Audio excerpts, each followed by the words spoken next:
Welcome to the webinar. We're about ready to get started.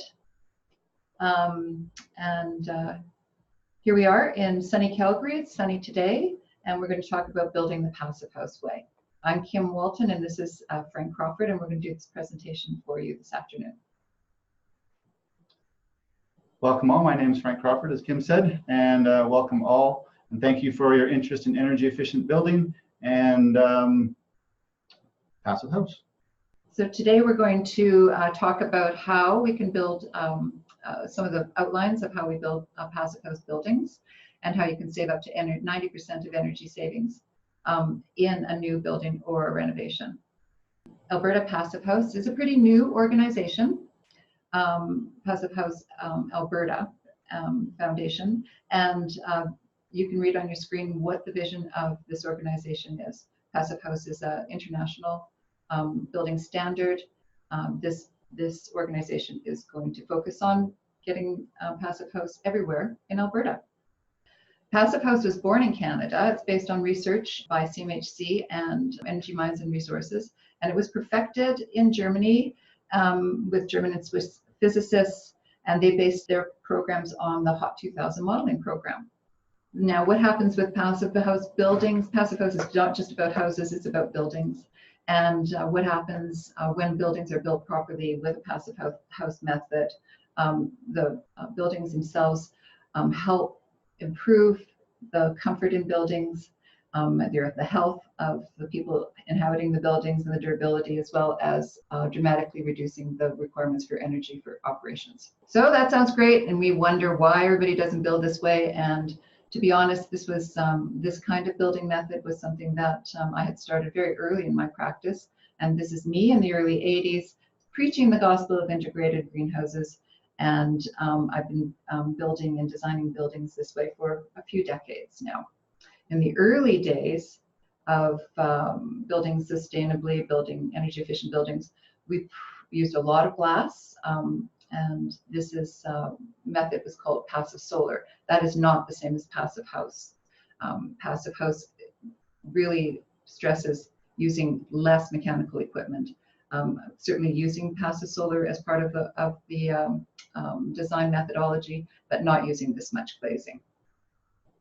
And what we did was, in the old days, was to use integrated greenhouses as part of the heating system, keeping the living spaces to the south side and mechanicals to the north side, which is still a good strategy.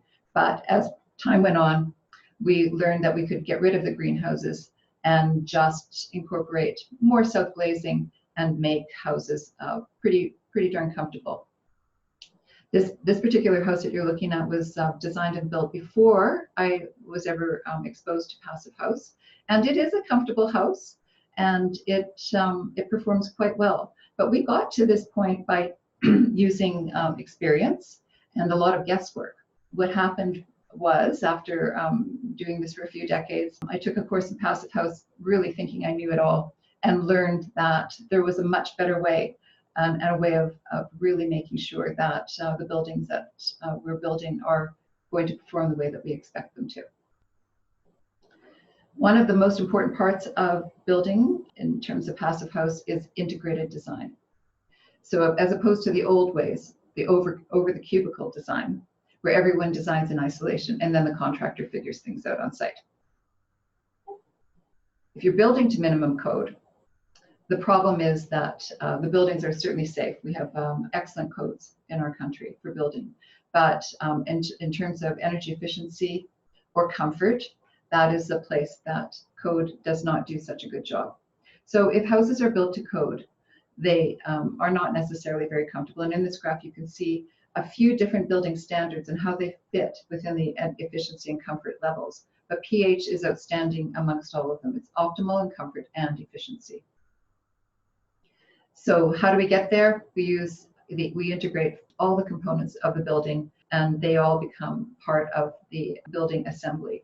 We use all of the professionals and people that are working on the project are working together to integrate the building components, and the team has to work as an integrated team as well. Using these 5 principles are how we get to we'll talk about the principles some more in slides upcoming. But one of the major things that we're looking at is energy savings. And those energy savings in this part of the world come in the form of saving heating energy. So a building typically uses, in terms of energy usage, uses about 60% of its energy to heat buildings. And with Passive House, you can save 75% up to 90% in your heating load. Passive House is a standard that's built on using building physics, the transfer of heat through materials, and taking advantage of gains not only from the sun, but also from internal gains and things that are happening inside of a building. It really focuses on ventilation and air movement and making sure that there is filtered fresh air in the building. All of this is predicted beforehand, no guesswork, and it's energy modeling is used in order to get to that point. So there's the certification part of Passive House. The classic version is very low energy demand required, and that is the classic certification level is one that's been around for about 30 years. Recently, a few other certification levels have been added. One is with adding some photovoltaics or site energy, the buildings can easily get to net zero. And adding even more site energy, the buildings can become net positive. So there are different levels of certification for those. There's also a new certification level called Retrofit for renovation for buildings. And so the level is not quite as stringent as the original classic energy efficiency levels. And another standard is a low energy building, which allows a little bit more energy per square meter than the original classic version. But the heating demand is 15 kilowatt hours per meter squared, which is really the basic standard. So how do we get there? I'm going to turn things over to my friend. Thank you. So as we mentioned before, there's the 5 main principles of Passive House. And applying all these principles, you get comfort, health, and energy efficiency. So principle number 1 is insulation. And this should make a fair amount of sense. We live in a cold climate here in Alberta. So when we go outside in the winter, we put on a big warm winter jacket. And not just a winter jacket, we also put on a toque, scarf, gloves, snow pants, and winter boots. So similarly, our buildings built in a cold Alberta climate should have a big warm winter jacket. We should have a toque on our head. So this is the ceiling and the roof, lots of insulation there, lots of insulation above grade. This is where we start to fail. When you go below grade, there's a little bit of insulation, but not much. And when you go all the way down to your floor of your basement, right now code requires you to have no insulation. So our buildings should be walking around in a nice warm jacket, but we're really walking around in at best a hoodie. So what this insulation shows you here is right now we're really walking around, or we're really living in glass coffee pots. And the only way that they stay somewhat comfortable is by adding active energy, where you're always either adding in heat in the winter, or adding in cold in the summer to keep that very low efficient glass pot comfortable. Whereas the Passive House principle, you add passive insulation, which just sits there all the time, 24/7, slowing the movement of thermal energy. So it works in the winter by stopping or slowing the heat transferring from inside the house to outside. And then in the summer, it slows the heat from outside moving in. So it keeps you hotter in the summer, and hotter in the winter and cooler in the summer. So not all insulations are the same. And Passive House doesn't actually require you to use a certain type of insulation, but whatever insulation you use the thickness of it, or the R value, which is given an R value per inch, and you put that into your energy model to get to the values you need. So here are some of the more popular set of insulations around. One is dense packed cellulose, and that is basically newspaper that's all chopped up. Borax is there to give you the fire rating and fire resistance, mold resistance, and little critter resistance. There's also mineral wool, which is basically recycled rock slag from furnaces, It is heated up and made into a fluffy bat, but it's basically rock, so it has very good fire resistance and very good mold resistance. The other kind of more popular ones are foams. This is a type 2 EPS, and it even has graphite in it, so it gets the R value up a bit. So these all have similar R values, but what they don't have is another term that's called embodied energy.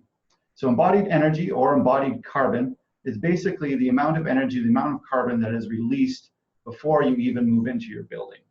So as you can see, dense packed cellulose is actually what's called carbon negative. So that means all of the carbon that when the trees, because it's made out of trees, it's cellulose, the trees suck the carbon out of the atmosphere, put it into their cellular structure, and now you're recycling that cellular structure both from newspaper and then again into cellulose. So you're actually sequestering carbon when you use dense packed cellulose. Mineral wool is more an example of a low embodied energy or low embodied carbon insulation because it uses recycled material. It uses waste product of slag, but it does go through a furnace to actually create material, so that's still carbon intensive. And then your medium carbons would be your type 2 EPS foams, and that's just it takes a lot of energy and a lot of chemicals to actually make the materials. And this is not an extensive list. There is definitely more materials, some with even lower carbon, some with much higher carbon. This is just show you that the type of insulation matters, both in R value, its properties, and the embodied energy that it has. And here is a picture that you see first on the left side is the original building, and you can see all the bright reds, pinks, and greens, and that is all the energy loss through a code minimum building. Then it's been renovated to an interfit status on the other side of the screen, and you see very blue, which means there's very low heat loss. What little heat loss there is at the windows, and you can actually see that the windows in a passive house building are the same color green as the walls in an uncertified building. So the insulation does make a difference. Next, so now that you've wrapped yourself in a big warm puffy jacket, you want to stop the wind from getting in and taking all that heat that's inside that you paid to heat and just whipping it away outside of your house. So with a jacket, you zip up the zipper. In a building, you use membranes and tapes and caulking and adhesive and simple details to increase the air tightness of your building. Basically, you want to keep the air that you've heated and cooled and conditioned inside your building. You don't want it to leak out. And the way you do this is what's called a blower door test. So again, you design it, but you actually want to test it. So you test it with a blower door, and that is the picture you see. It has a fan, you put it in your door, it pressurizes and depressurizes the house, and you can do some calculations and it spits out a number. And that number is called your air changes per hour at 50 pascals. And also on the graphic, you can see that code minimum right now in Alberta is between 2.5 and 3.2 air changes, whereas passive house requires less than 0.6 air changes. So again, a very significant decrease in the amount of air leakage when you go to passive house. These are some of the ways you can actually achieve this. So this is showing some of the tapes, high quality tapes that you use. You can actually use OSB as your air and vapor barrier. You can also use poly, although it's difficult, and there's also various other membranes. Basically, you have to take time, tape all your joints, tape all your seams to get it airtight. Next is thermal bridge free. So a thermal bridge is any area in your house or anywhere that has less insulation compared to the rest of it. So back to the jacket, the thermal bridge would be your zipper. Even when the zipper is done up, there's no insulation at the zipper, so that zipper is a thermal bridge. Or when your jacket goes into your hat, you put on a scarf to cover up that thermal bridge between your jacket and hat. And for a zipper, what you do is you'd often put an insulated flap of insulation over that thermal bridge. So in passive house design, you either want to minimize thermal bridges. An example of one you can only minimize is kind of the studs in your walls. You still need some structure to hold up your wall, but that structure is most often a thermal bridge compared to the insulation between it. So this is a code minimum house that you see, and you can clearly see all the thermal bridges through all of the studs in it. So that's one that you want to minimize. One that you would want to eliminate would be a beam running all the way through your house. Sometimes architects like to design a beam that starts inside the house and goes all the way to the outside. So this photo shows that instead of continuing from inside to outside, which is a thermal bridge is eliminated by connecting that beam that you want architecturally on the outside to the outside of the structural elements. And also you can see in this picture that over top of that roxel, which has the wood studs as a thermal bridge, that brownish material is actually a wood fiberboard, which is about R5 in that thickness, so that removes the thermal bridging from the studs, or eliminates it, minimizes it. Another example of a thermal bridge that you can totally eliminate is having no foam or no insulation underneath your slab. So this is a picture of what's called a raft slab, but it has 8 inches of EPS foam all the way underneath and actually up the corners of it, so that basically your basement is wrapped in the same amount of insulation as above grade. And of course, again, you're not just thinking about it, you're actually testing it. So Passive House, the energy model requires you to account for all the thermal bridges with an actual number. And this is an example of one of those calculations of the thermal bridge at your window.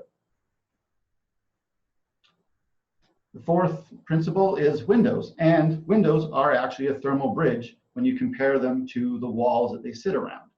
So one of the ways to minimize this thermal bridge of windows is using Passive House rated glass, frames, and doors. And those Passive House rated assemblies, window assemblies, will give you about an R6 all the way up to an R8 or R9 effective R value, whereas your more standard code minimum double pane glass would only give you an R2 or an R3. So that's, again, a fairly big jump.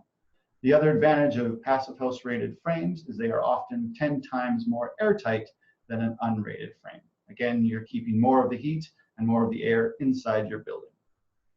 So the next thing on windows and doors, besides just picking them, it's where you put them.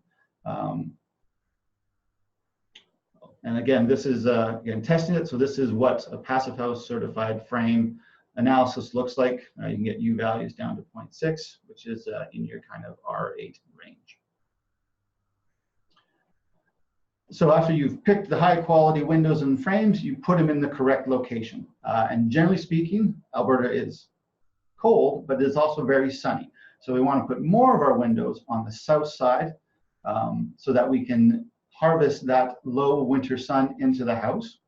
And by using the Passive House rated frames, even throughout the whole winter heating season, those windows will be a net heat gain to your house. So in other words, Passive House rated windows, if they see all the sun, are actually like your furnace. They are a heating element to your house.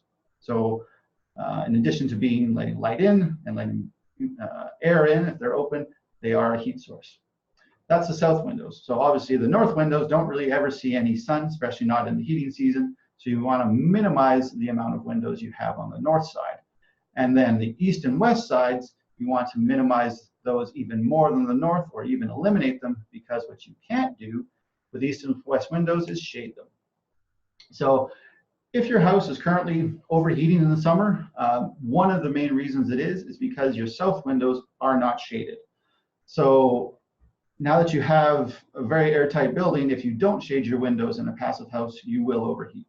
Fortunately, the sun in the summer is much higher in the sky than in the winter, so that you can quite easily put an overhang outside of your building that shades the house.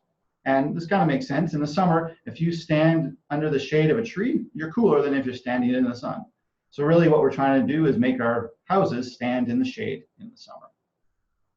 But because the sun rises and sets on the east and west, you can't use an overhang on your east and west windows to shade it. So if you do have east and west windows, you have to look at some other shading options to reduce your overheating.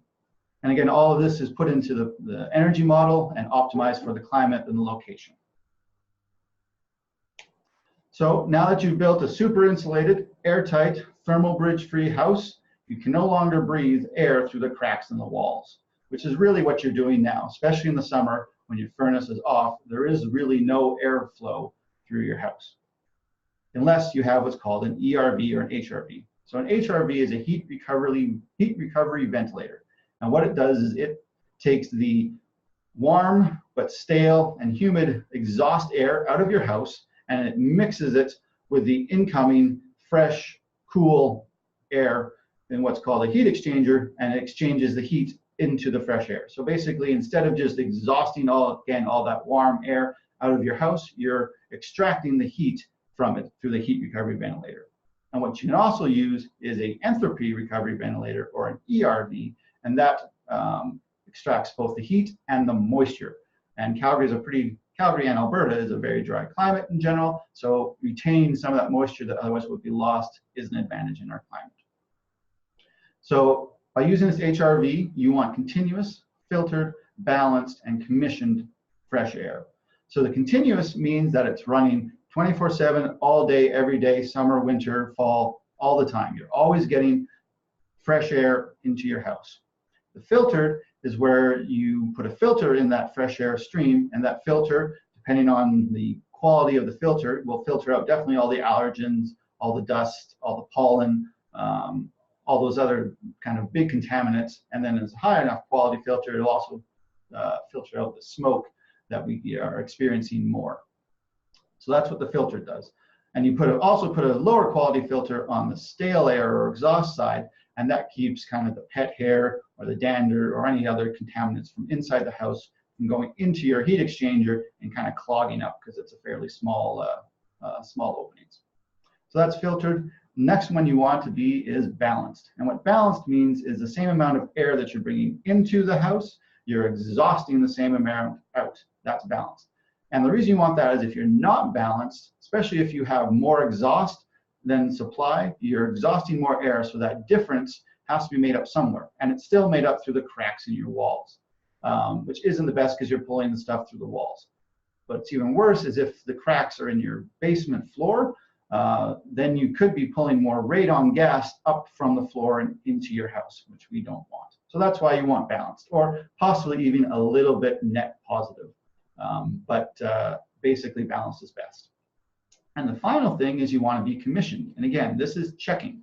So by commissioning, you have someone come in that's certified to go around to every one of the ducts inside the house and test that the air coming out of it is what is supposed to be on the design. So again, you design it, but then you actually check it to make sure that you're getting what you designed.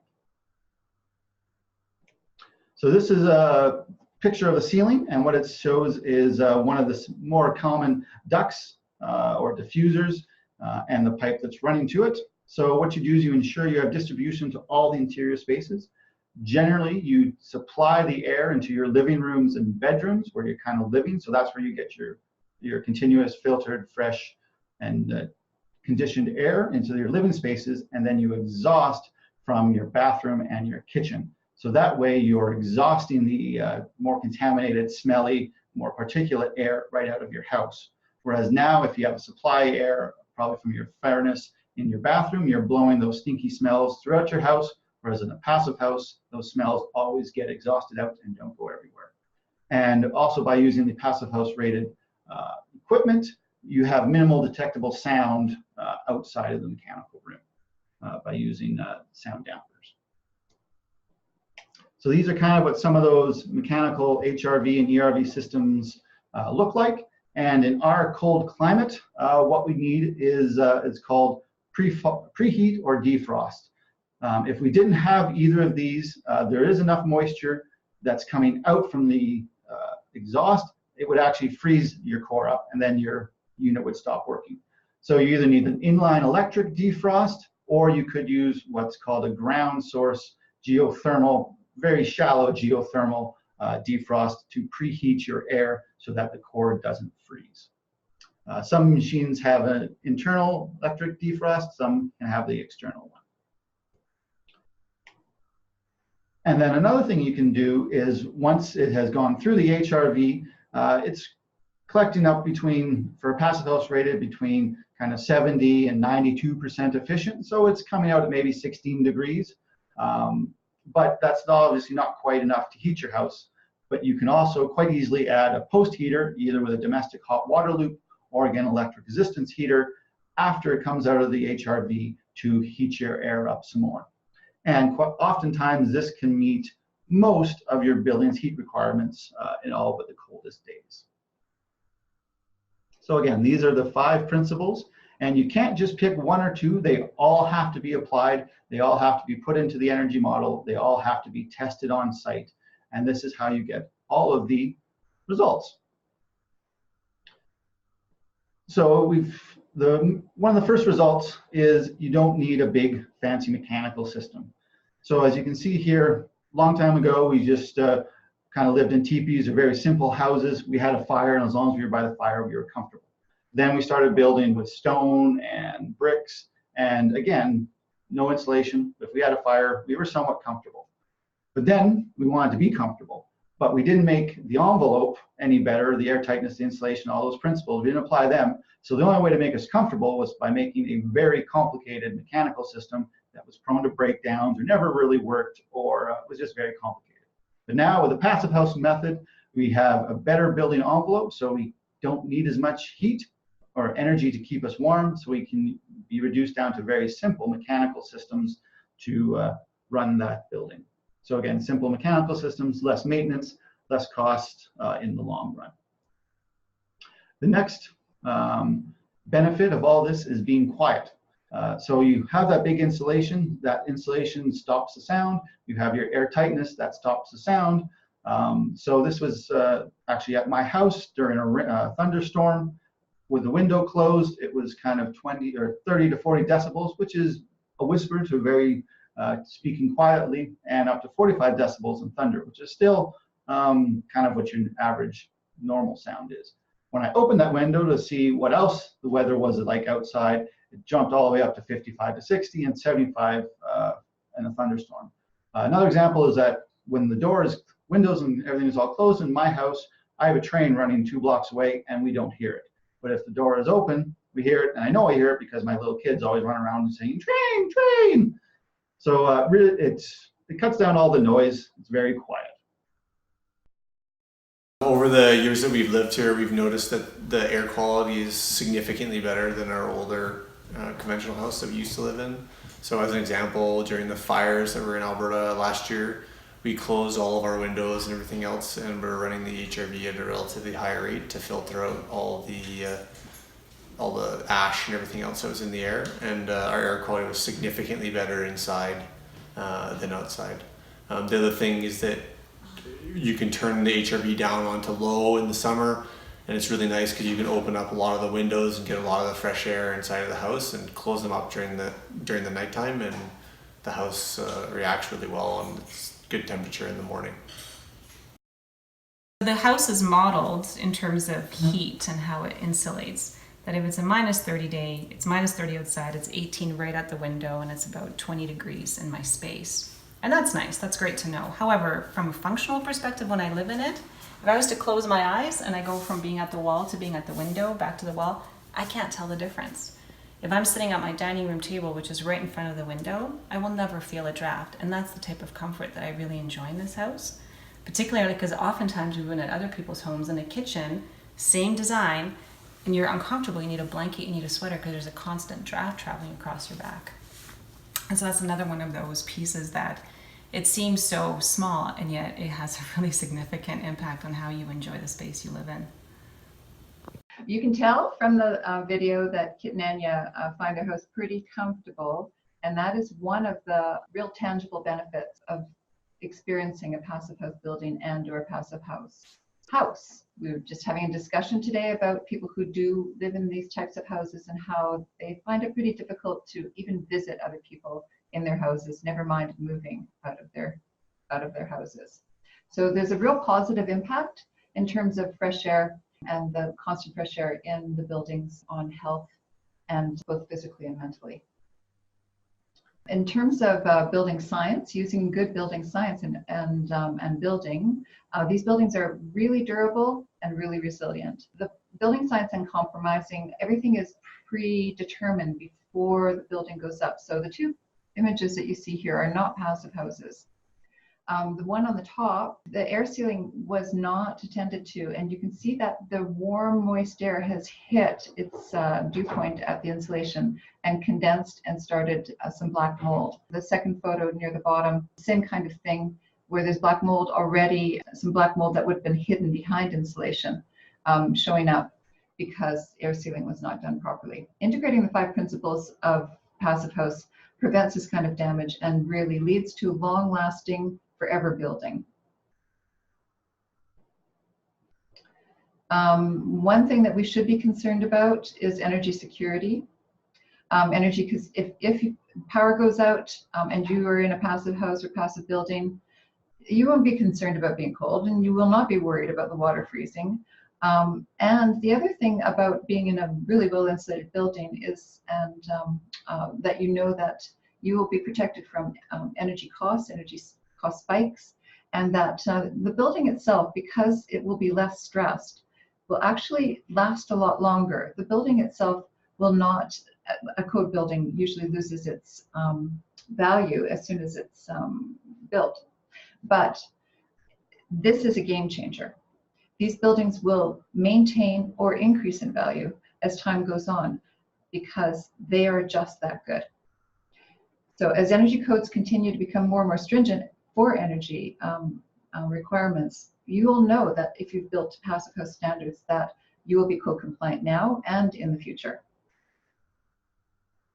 Passive house can be applied to any type of building, and right now in the province of Alberta, there is a car dealership that is passive house and a town hall in Valley View that is passive house certified. These are some of the houses that are being built in Alberta. It is not impossible to do, and these are just a handful of the many buildings that are being built right at this time. It's your turn. Well, yeah, so yes, going back to this, the Montgomery Passive House is my house, and my family have lived in it for 3 years, and all the other comfort and benefits and results that we've talked about really do appear. It's not just fluff and mirrors. It happens. We are comfortable in our house. We have lower energy bills, and yeah, we can't think of moving ever, and nor will we need to, because the building should last forever, and we'll pass it down to our kids. So there's going to be some one-day courses coming up through Passive House Alberta, so keep in touch. Ask for the newsletter so that you will be in the know.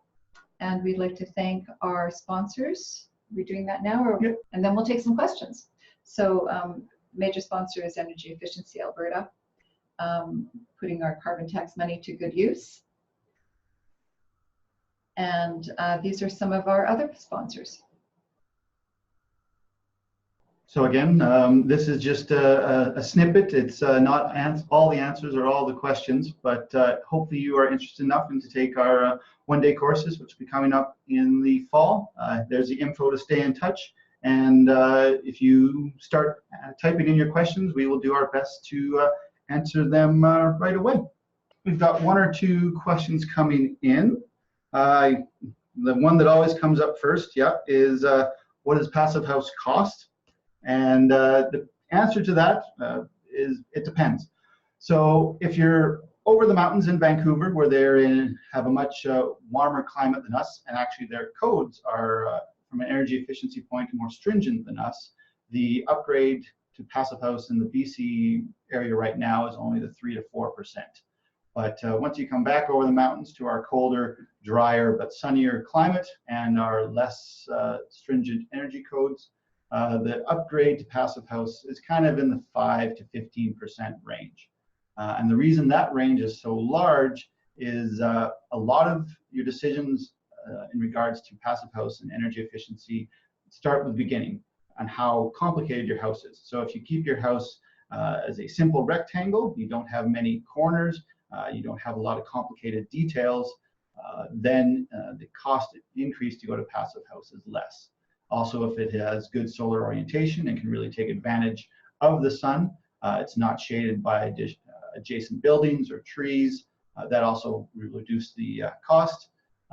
Also, if you're out in the middle of the prairies where you have lots of wind, taking some more heat away, or if you're in the urban environment where you have buildings kind of protecting you, that will also adjust the cost of it. And strangely enough, as you get bigger, the upcharge actually decreases. So especially in multifamily buildings, the upcharge is not as large because you have more common interior walls that don't have to be thick. Passive house is basically a building envelope approach. So the envelope, the outside walls are expensive. So if you can share more of those walls relative to the inside area, that helps you bring down the price. Okay, your house, about your house.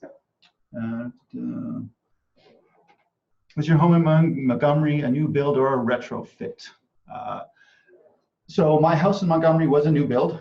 There was an old 1950s bungalow, and we did briefly look at reusing it, but it wasn't a very optimized. It was a very kind of L-shaped, lots of changes in plane.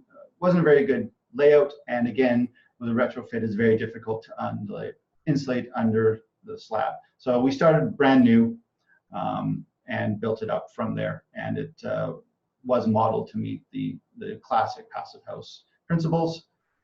With retrofitting, the best way to reduce the cost in retrofitting is to retrofit your house when the envelope is nearing the end of its life cycle. So if your siding needs to be replaced anyways, you rip the siding off, put on a better air barrier, put on some insulation outside of your wall, and then put new siding back on, and that reduces the upcharge then from doing it all to begin with. Same thing if your roof needs to be redone, that's a good time to do upgrades. If your windows are getting old, that's a good time to do upgrades. So with retrofitting, you can do it as a step process. You don't have to go all the way from A to B. You start with your envelope, and your last thing that you upgrade is your mechanical system, because you need to see how small you can get it. If you start with the mechanical system, which is the easiest one, you could swap out a low efficiency furnace for a high efficiency furnace at any time. But until you get your energy demand down with your modeling and your envelope upgrades, you don't know how small that furnace needs to be. I think the challenge is for doing all of those things is to be sure that you have a plan to begin with, an overall plan to begin with. Make sure that you're making the right decisions all the way through. And Frank's listed the ways that you would go about doing a retrofit from beginning to end, but you really do need to know that you are doing everything that makes sense in the correct order and to the levels that are going to give you the product that you want in the end. Okay, so there's another question from Mark Cunningham. Where is the reference for embodied energy for different insulation products?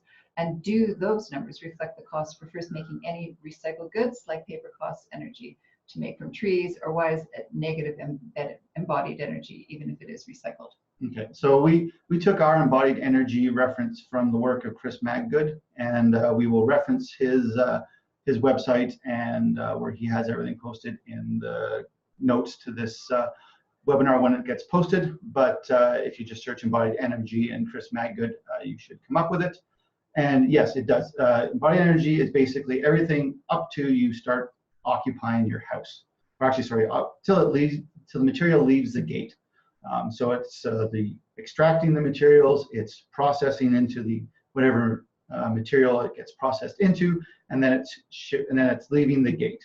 After that, there's a little bit of embodied energy to transport it to the site and to build it, but most embodied energy is cradle to gate, is what they call it. And yes, it does take into account the recycled properties of the wood fiber, and that's why most of the insulation or materials that are carbon negative are all built out of wood, because wood is cellulose, and cellulose is a tree when it grows, sucking carbon out of the air and putting it into its cellular structure. We missed a question from Liz, and that was about whether there's anybody who sells passive house windows and doors in Alberta. And there are sellers of passive house certified products in Alberta. There are also products that are close to passive house that can be used for passive house that are not certified. So you'll have to, we'll give you more information about that, and what we hope to do is be able to bring people who can supply those kinds of products and builders who can do this kind of work to Passive House Alberta, to the website, so that we can share that information. Yes, and part of the one-day course is the list of the people that do this stuff will be included in that course, so that when you get you all hyped up, we leave you with actually information to go start doing the work.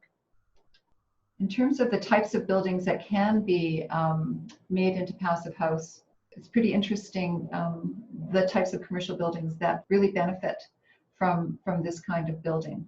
Schools are a number one. Schools really benefit from Passive House style of building. Having fresh air in a place where you're having to think all day really is a good idea and helps in the thinking process. But I just learned today that there's a pool that's certified in Germany, and pools are another huge energy user. So that is an awesome idea. Car dealership in Red Deer is pretty unique in the world, but other buildings, as Frank was saying earlier, multifamily houses are also a no-brainer for Passive House. Just making maintenance costs over time less and less, and Passive House is pretty easy to achieve, or easier to achieve in a multifamily setting. Okay, I guess a follow-up question on the cost one. What's the standard size upcharge for a standard size house in Calgary? So again, if you're building new from code minimum to Passive House, it's in your 5 to 15%, and you can get it down closer to the 5 by starting with a good integrated design at the beginning, getting all the right people at the table at the beginning, and simplifying things wherever. And to be clear, if you're building your own custom home, you will be engaging a lot of professionals. There'll be a lot of upfront costs that you wouldn't normally have if you were just building any kind of home, and that's part of the price that you pay in order to achieve what you're trying to achieve. Okay, I think we're starting to get through most of the questions. So if anyone else has anything else, please type away. We'll try to make sure we get to them. But if we're nearing the end, I guess some of the other questions that often get asked are heating systems and, say, geothermal. So geothermal is a type of heating system. What you do first in Passive House is you reduce the heat demand, and then you have lots of options to meet that heat demand. And one of the most cost-effective ones that we're finding in our climate right now is actually just straight electric resistance heating. The equipment is cheap. It's easy to install. If it breaks, it's easy to replace, and it doesn't need to come on all that often. There are heat pumps that are working in our climate. The trick with the heat pumps here is getting to work in the minus 20, 25 degrees, and that's what kind of generally increases the cost of heat pumps and makes them a little less cost competitive. But you have lots of options. You get your heat demand low, and you don't need as big of a system. Thank you. Thank you. Look forward to continuing the conversations at a later date. Thank you.